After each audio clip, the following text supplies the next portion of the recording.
Hallo julle, Henko hierso. Vandag se behind the scenes is 'n baie ambitious projek wat ons besig is om aan te pak saam met Anton en Afrikaans 100.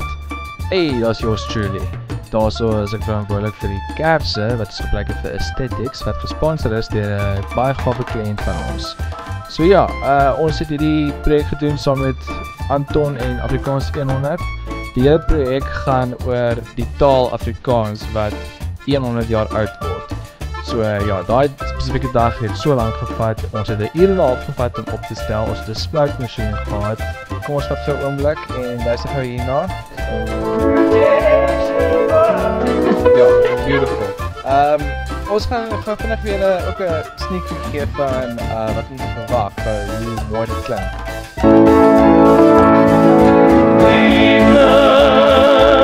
Okay, dat is al wat jy weet. Verder kan jy kyk op ons YouTube channel @ZitaFilms. Ja, soos ek genoem het, ons gaan 100 liedjies post tot en met 8 Mei. Die spesifieke dag wat Afrikaans die taal 100 jaar oud gaan word, gaan ons die 100ste liedjie post. So ja, het was regtig 'n uitputtende dag geweest, but it was so worth it. Anton is 'n baie talentvolle persoon en die mense wat ons afneem is ook baie talentvol.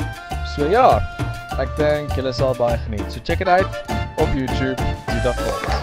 Yes.